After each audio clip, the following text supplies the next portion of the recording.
Asan ng mga maraming karaniwang tao. Yung sila'y nalalagay sa news, sa TV, sa mga balita, sa mga dyaryo, kadalasan it's very unfair. Kasi mali yung perception ng reporter, tapos inedit pa yan sa newsroom kung ano na nangyari. So, iko-controversialize para panoorin ng tao at basahin. You know, a person is reduced to ashes, to pieces dahil sa news. Kaawaan ninyo at kahabagan yung mga buhay ay naibabalita. Kasi kadalasan, ang balita ay hindi matapat. Tatandaan ninyo na ang dyaryo ay negosyo, kailangang itinda. Ang mga news program sa radyo at sa TV ay kailangan magka-sponsor, kailangan mag-rate. So kailangan i-controversialize, i-dramatize para panoorin ng tao. Biktima yung mga nagiging object of news. Kawawa naman. So, the content of gossip promotes evil. And there's also another aspect of it. The intent, the motive of gossip promotes evil. Kaya nakakalungkot yung mga programa sa TV. Magkaroon lang sila ng isang programa sa isang araw, ng isang linggo. Mga buhay na ang sinira nila, buong buhay ng tao. Yung mga TV program na bubulat-latin yung lihim ng isang tao, susundan siya ng mga hidden camera, titingnan ng kalihim-lihiman niyang buhay, tapos ipapalabas sa national TV para lang mag-rate. Okay, kumita sila ng isang araw sa loob ng isang linggo, pero ilang buhay ang panghabang panahong nasira, na damage. Kaya hindi dapat pinapanood ang ganyan mga programa. Yung mga hahalukayin ng buhay ng mga prostitute, hahalukayin ng buhay ng mga ganito, mga ganyan. Gusto nyo ba mangyari sa inyo yan? Sa anak ninyo, sa mahal nyo sa buhay? Kasi kung hindi nyo gustong mapag-usapan kayo ng ganon, huwag kayong makilahok sa ganyang industriya. Kasi wala namang magandang naidudulot. Sana para papag-ingatin tayo sa panganib, iligtas tayo sa mga panganib. Kadalasan nagbebenta lang sila ng mga madugo, marumi, mga karumaldumal kasi yun ang gusto ng tao. It's only a marketing thing. It's not love for you or for the country. It's to rate, to sell. Kaya hindi dapat tinotolerate, lalo ng mga mananampalataya, ang ganyang mga programa. Okay, gusto nating ituwid ang mga kamalian, katiwalaan ng lipunan. Gusto nating ituwid, linisin ang mga kabulukan ng ating bayan, ng ating lahi. Pero hindi sa ganong paraan. Hindi sa pachismis na paraan. Hindi sa controversial na paraan. Dahil hindi naman mare-repair yung damage na ibinigay mo doon sa tao. People are people. People are human. And human beings must be treated with dignity. Kahit paabutan mo silang nakahandusay sa lupa, nakalubog sa putik, dapat pa rin igalang yan because people are made in God's image. Alang-alang, doon sa wangis ng Diyos na ibinigay niya sa bawat nilalang, dapat igalang mo ang tao. Hindi dapat pagpiestahan. Yung ba naman mga na-aksidenteng luray-luray ang katawan, tinitingnan pa ng mga dumadaan, kinukuhan pa ng trato ng cellphone, it's very unglorifying. No? Yung mga napapahiya, yung mga nahuhubaran, yung mga naglalakad ng hubot-hubad, papanoorin mo yung mga siraang bait. Pagkatapos naghuhubo sa kalye, titingnan mo pa, nakikilaho ka sa isang pagsira sa imahe ng tao. Na dapat kahit ano pang kalagayan niya, gaano ka siya kahirap, gaano siya kabaliw, igagalang mo pa rin kasi tao yan. Napakahalaga. The motive of gossip, the intent of gossip promotes evil. Proverbs 16:2, all a man's ways seem innocent to him, but motives are weighed by the Lord. Kala mo, inosente. Yung nagchichismis, bakit totoo naman? Parang wala siya kasalanan. Sinasabi ko lang naman to para malaman ninyo, para makapag-ingat kayo. Kasi bihirang nagchichismis, tinatanggap niya na masama yung ginagawa niya.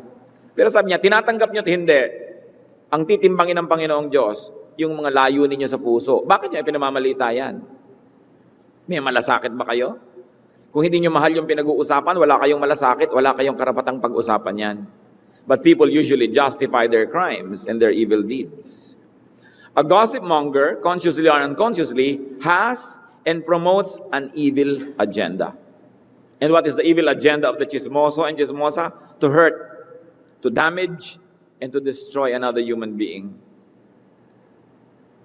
Worse, to destroy and damage truth. But God is truth. Hindi ka pwede magchismis nang hindi mo nasasaktan ang kalooban ng Diyos. Sapagkat mahal ng Diyos ang bawat tao. Nakita niyo yung babae na nahuli sa akto ng pangangalo niya, babatuhin ang mga tao hanggang mamatay.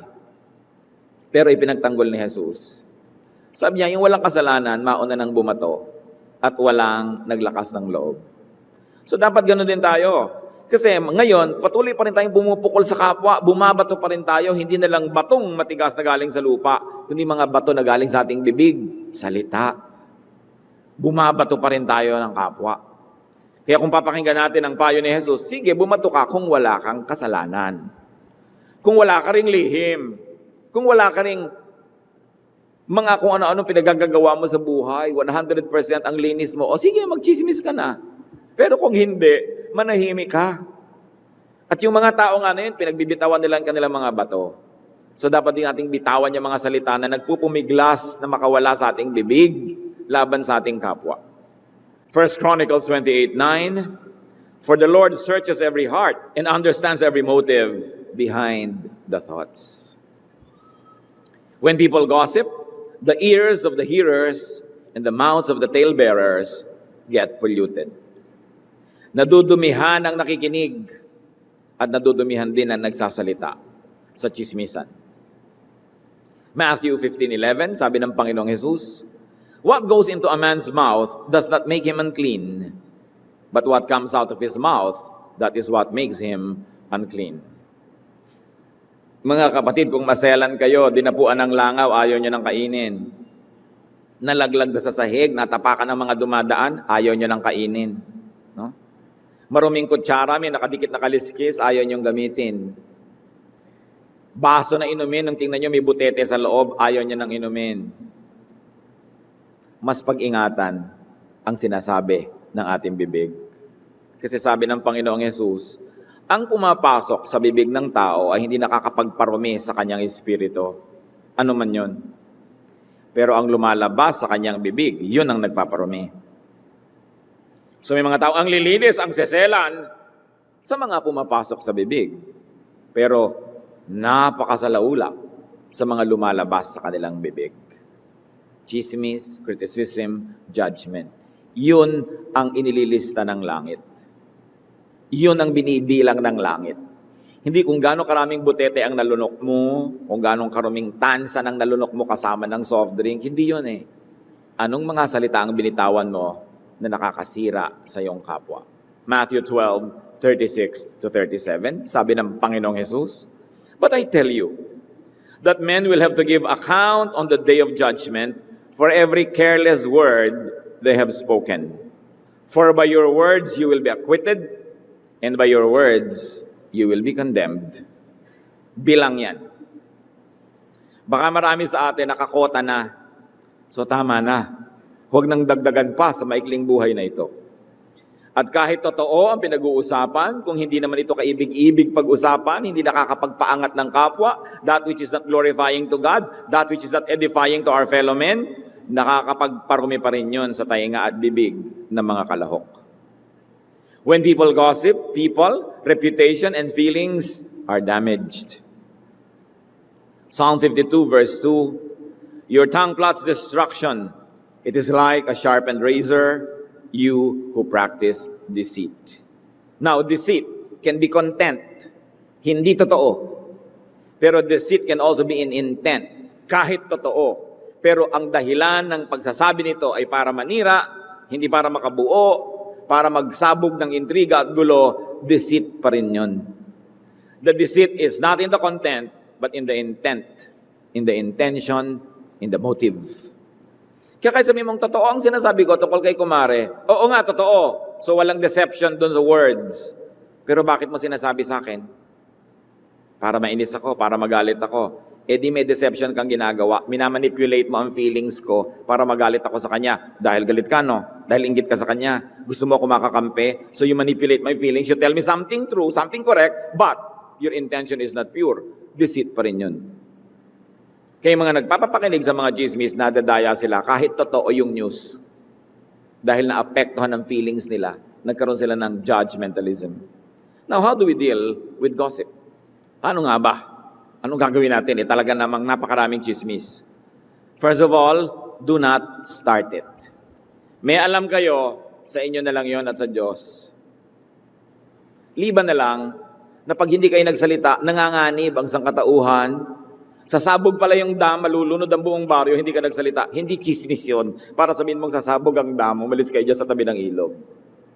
Meron pala na laso ng isang pagkain na kumakalat, hindi alam ng mga tao, hindi chismis sasabihin yon. May maganda kang layunin para huwag silang mamatay. Pero yung buhay na may buhay na uuriratin mo, chismis yun. No? Liban na lang na alam mo na may balak si A na patayin si B, pwede ba sigurong i-warn? Mag-ingat ka dahil baka patayin ka. Meron akong nalaman na sa aking pakiwari ay na-interpret ko na papatayin ka pero pwedeng mali pa rin ako ha. Ganun i-label mo yon. Hindi mo sabihin, ay may masamang balak sa'yo si ano. I-interpretation mo lang naman yon.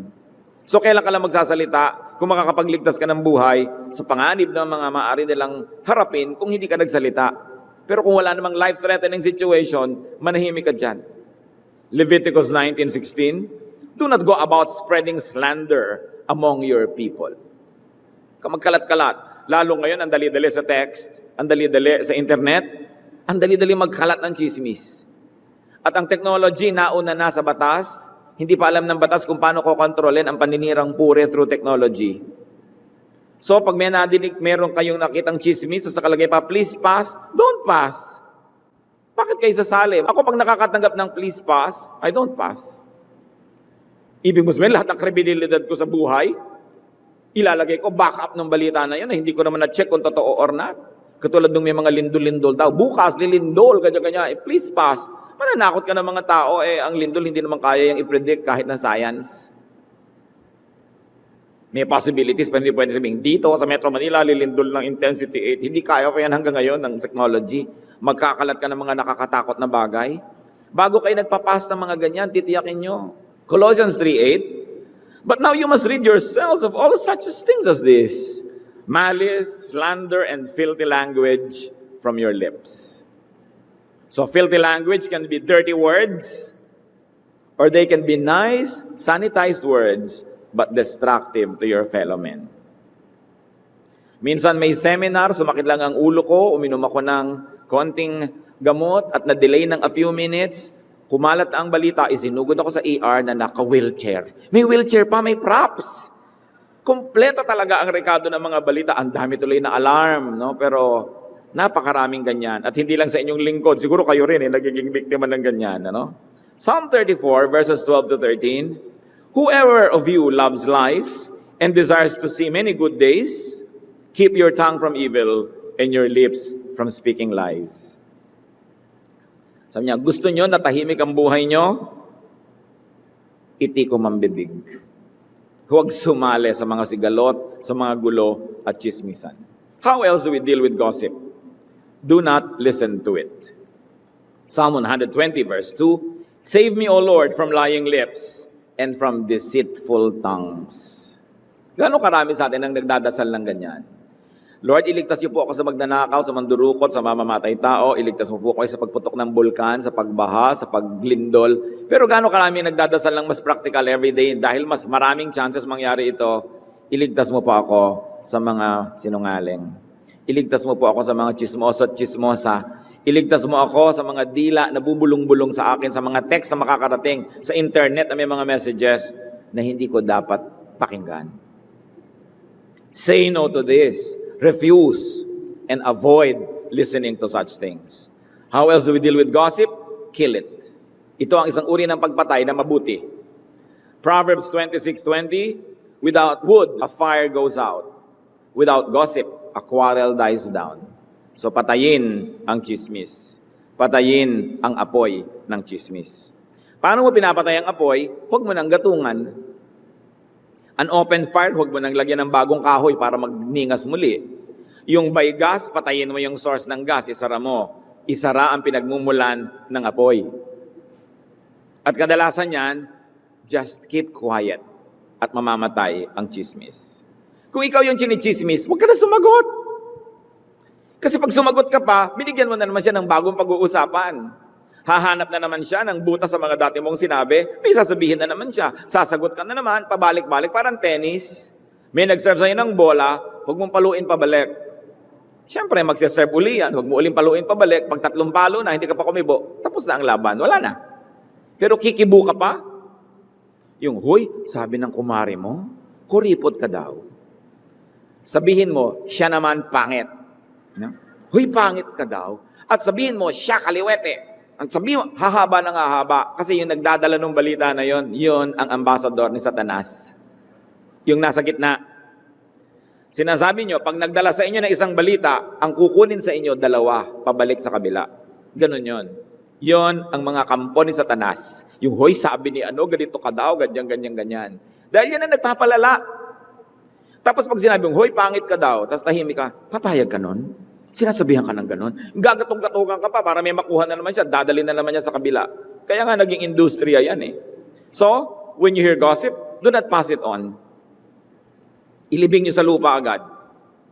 Do not pass it forward, do not spread it. No? Alam niyo, ang internet can be a blessing, but it can also be hell's expressway. Yung technology can be hell's expressway. Kasi kahit kasinungalingan, kahit paninirang puri, ang bilis ding kumalat. Iniingatan natin yan, hindi ka nagbababasa niyan at hindi ka nagpo-forward ng ganyang mga bagay. Exodus 23 verse 1, do not spread false reports. Do not help a wicked man by being a malicious witness. Kung may galit siya sa isang kapwa niya, siya na lang ang magalit. Huwag na kayong sumali. At huwag niyo nang gatungan ang galit niya at huwag nang galitin ng iba pa, mahahawa pa sa kanya. Someone once said, a cruel story runs on wheels and every hand oils the wheels as they run. Kumakalat lang ang balita pag may nagkakalat. Huwag tayong sumama sa ganun. But you know the sad thing about many of us is we privilege gossip too much. We privilege evil. Binibigyan natin ng pulpito para magsalita, binibigyan natin ng mic, binibigyan natin ng entablado para mag-perform. Kaya kung minsan may magsasabi, hoy, totoo ba yung kumakalat na chismis tungkol sa'yo? It's best not to say anything. Pag nag-comment ka kasi, maglalagay ka ng entablado na pwedeng tungtungan nung nagchichismis originally, meron na naman siyang bagong pag-uusapan, fresh na naman. Kill it by being silent. A gossip spreads only when people pass them on. Don't be a participant. Do not promote it. Do not add to it. There are so many good and beautiful things that the people of God ought to talk about and to spread. So, do not promote evil by garnishing it. Kumisa naman, okay, dapat mo talagang sabihin, pero may dagdag. Huwag nyo nang dadagdagan pa. Yung opinion nyo, huwag nyo nang isama doon sa original nyo na dinig. And of course, it is promoted by commenting on it. Nag-editorialize tayo. Kaya nga sa newspaper may news, tapos sa may gitna may editorial. Kasi alam mo na, hindi na yun news. Point of view na nung periodiko yung nakalagay doon. Hindi na balita yon, opinion na nila yon. And they label it opinions. Let's not opinionize news kung nagpapaso on tayo niyan. Kasi magkakanda iba-iba. Do not entertain a gossip by actually, do not dignify it, no? By entertaining it. And even by showing reaction. You have to be stoic. Medyo nagre-react ka pero sa loob mo na lang. Kasi pati yung reaction mo babasahin at magiging dagdag sa balita yung reaction mo. Kaya try not to show any reaction. Do not dignify a gossip by giving a forum to its promoter. Most of the time, silence is the best answer. Silence is the best speech. Tingnan natin ang modelo ng Panginoon. Ano ang kumalat na chismis? Marami tungkol sa Kanya. Kaya siya hinuli, dinakip, nilitis. Mark 14:60-61. Then the high priest stood up before them and asked Jesus, are you not going to answer? What is this testimony that these men are bringing against you? So itinatanong nitong high priest, Jesus, sumagot ka, totoo ba ang chismis? Verse 61, but Jesus remained silent and gave no answer. Why stoop down to their level? Why dignify their chismis by commenting on it? Pag napakababa at pinatulan mo, nagpakababa ka na rin. So Jesus knew better, He kept silent. It was useless to talk. And if He opened His mouth and commented, He would only dignify those that were spreading all the lies about Him. Even in our church, brothers and sisters, we have a policy of silence. We keep silent on many things that are controversial or can be used by others to controversialize issues. At palagi ko ma-appreciate nyo yan, lalo kung kayo ang may lihim that we try to be silent about. No? Nagpa-counsel kayo, tapos tatawag yung asawa ninyo, totoo ba? Ganon-ganon? Sino yung counselor ng asawa ko? Gusto ko lang malaman kung ganito, ganon. We have a policy of silence. Because we respect the individual. Kung ano ang gusto niyang ihayag, sa kung kanino niya gustong paghayagan, that's his business. Hindi natin yon business. So we want to be silent because we like to restore people. The moment na pag-usapan na yan, ang hirap nang ma-restore eh. So ang gusto natin, nabubuo muli yung nasira, yung na-damage, gumanda muli, yung nadapa, makabangon, at hindi yun mangyayari pag pinag-uusapan. Dapat tahimik, at ang nakakaalam, ipanalangin. Sapagkat ang lahat ng tao ay may buntot na hila, lahat ng tao naman may bulok, may baho, lahat ng pamilya may skeleton in the closet, lahat. Kaya nga may church para gamutin, para magtulungan, hindi para pag-usapan at i-judge. It's very important that you feel secure in the church, that you will not become an object of chismisan. Especially when you disclose very sensitive things, when you seek counseling and tell many sensitive realities about you, you can be rest assured that we will be silent. It's a policy for everybody. Kaya dapat nating igagalang yon. May mga bagay na banal, hindi dapat tinitingnan. Kaya nga ang Diyos nung araw, pagka dumadating siya, ang mga tao yumuyuko, nagtatakip ng mukha, ayaw nilang tingnan kasi banal. Maraming bagay na banal. Kahit pa yung bagay na yun, na maituturing nating masama, pagkakamali, pagkakadapa ng kapwa, hindi pa rin dapat tingnan tulad ng pagkakahubo ng isang tao na hindi dapat tingnan kung hindi naman nagpapatingin sa'yo yung tao. Napakahalaga nun. Proverbs 10:19, when words are many, sin is not absent. But he who holds his tongue is wise. Tatandaan natin, yung nagsasawalang kibo at tumatahimik, yun ang mas matalino. Hindi na dapat na ihayag natin kung anong laman ng utak natin through our words. So do not give space and do not give victory to the promoters of gossip. Exodus 23:7, have nothing to do with a false charge, and do not put an innocent or honest person to death, for I will not acquit the guilty. And remember, a person is innocent until proven guilty by a reliable court. Sabi ni Frank Clark, gossip need not be false to be evil. There's a lot of truth that shouldn't be passed around. Agree kayo dyan? Kung meron kayong anak na very, very delicate ang kanyang health situation, you don't want that to go around kahit totoo. Meron kayong malaking business, yung tatay nyo may cancer, nanganganib ang buhay. Pag nalaman ng mga investors, ng mga tao, maaaring magkaroon ng disaster.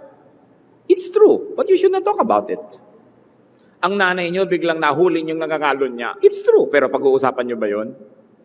Dapat bang pinag-uusapan na ganyan mga bagay? So sabi, gossip need not be false to be evil. There is a lot of truth that shouldn't be passed around, especially in decent circles. Ngayon mga kapatid, anong gagawin natin sa mga biktima ng gossip? They must be comforted.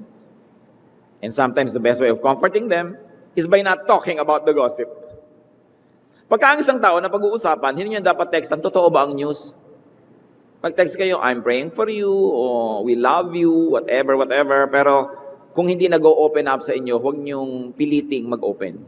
Kasi ang mga tao, dapat mag-volunteer sila kung silang pag-usapan ng buhay nila or not. So still, the best policy is silence. And we should pray for people who are targets and victims of gossip. Usually, the visible, the successful, the fruitful, yan ang mga number one sa listahan ng mga chismosa. Sabi nga ni Jose Rizal sa Noli Me Tangere, ang pinakamatatayog na puno ang pinupuntirya ng kidlat. Kaya mahirap din yung matayog ka, kilala ka, kasi lagi ka na lang gusto rin pag-usap-usapan. We have a responsibility to our leaders. We have a responsibility to our parents who are visible in our family. We have a responsibility to our government leaders. We have a responsibility to our church leaders, to our company leaders, to protect them from needless gossip. Ngayon, yung mga public servants, because the people voted for them and they are there because of public trust, they are of course held accountable more than others. Kasi nandun sila because of public vote eh. Kaya dapat din nilang iniingatan yon. Pero marami pa rin mga kwento tungkol sa kanila. At ito mga kapatid, bagamat alam natin, marami mga politicians liko talaga, pero hindi lahat at hindi lagi. Siguro may konting kalikuan, pero may tuwid din sa buhay niyan. So huwag din tayong harsh sa kanila. Kawawa naman yung mga leaders natin. Lagi na lang silang nababatikos, wala na lang silang magawang tama, lagi na lang hinahanapan ng mali. Kung ikaw naman yung naging leader doon, siguradong kung ano-anong kamalian din ang magagawa mo. Hindi dahil masamang tao ka, kundi dahil hindi ka perfect. At hindi mo rin naman alam kung anong gagawin. We are all fellow learners. We are all fellow travelers. So we should be kind to one another even when our fellow man falls. Or when they fall. Kasi panapanahon lang. Ngayon siya ang natumba, baka bukas ikaw. The same kindness that you want to receive, the same kindness that you want your loved ones to receive, you must be willing to give to others. Sa Psalm 5, 8-10, meron pong panalangin ng isang biktima ng chismis at mga bali-balita. Lead me, O Lord, in your righteousness because of my enemies. Make straight your way before me. Not a word from their mouth can be trusted. Their heart is filled with destruction. Their throat is an open grave. With their tongue they speak deceit. Declare them guilty, O God. Let their intrigues be their downfall. Banish them from their many sins, for they have rebelled against you. So, indulging in chismis is a form of rebellion against God. Gossip is cruel. Gossip is not of God. Gossip is never helpful. Do not be a participant. What if you were the victim? What if it was your loved one? Mga kapatid, unahin natin sa ating tahanan, lalo kung tayo nagpapalaki pa ng mga bata, anak, apo, pamangkin, do not let your home be a nest of gossip. Huwag niyong itolerate na over the dinner table, chismis ang pinag-uusapan. Pag nakikita ang pamilya, chismis. Pag dumadating si Auntie Kikay, kakausapin si Mami, chismis. Huwag ninyo itong gawing paraan ng pamumuhay dahil pinapakita natin sa mga bata that chismis is a good way of life. We must always be ready to remind each other, oh, chismis na yata yan, let's stop it. Kahit sino ka, ikaw ang tatay o nanay, ikaw ang anak o magulang, kapatid ka, whatever. Kung sino ang unang nakaalala ng katotohanan, magpaalalang, oops, chismis na yata ito, we become agents of hell. Hindi natin dapat itong gawin na kultura sa ating tahanan, sa ating opisina. Ang laging pinag-uusapan yung mga supervisor, yung mga manager. Lagi na lang, kadalasan, inggit din yan, may na-promote, pagchichismisan. Hindi natin dapat ginagawa yan na kahit na mga Kristiyano, prayer meeting, tapos chismisan. No? Nalaman doon ay pinag-pray, na-text na agad, at kumalat na agad. It is an evil way of life. Pero ito isa sa mga kasamaan na hindi natin napapansin. Pansin na pansin natin nang i-snatch ng cellphone. Ano? Para ang sama ng i-snatch ng cellphone. Pero mag-chismis ka tungkol sa tao, in-snatch mo ang karangalan niya. Pinagtatapakan mo pa, dinurog, pinakuluan, tinadtad, inihagis mo pa sa asfalto, at inilibing mo pa sa pusod ng dagat. Mas masahol, mas masama. Sapagkat yung nangaagaw ng cellphone lang ang naagaw. Pero yun ang chismis, ng agaw ng dangal. Maaring ng agaw din ang kinabukasan. We must label it as evil because it is. Heavenly Father, we come to you with humble hearts, asking you to examine ourselves. Kami po ba ay nagiging kasapakat ng kasamaan, participants in this evil enterprise? Tingnan mo kami, Panginoon, kung gaano kami ka-guilty when it comes to gossiping. At nais naming ihayag sa iyo ang aming mga kasalanan at pagsisihan ito. At ganoon din naman, Panginoon, nais naming idalangin ang mga mahal namin sa buhay, mga kilala namin na nagiging object ng chismis. Napakahirap na maranasan ay kay binabato, sinasaktan, gusto kang lapain.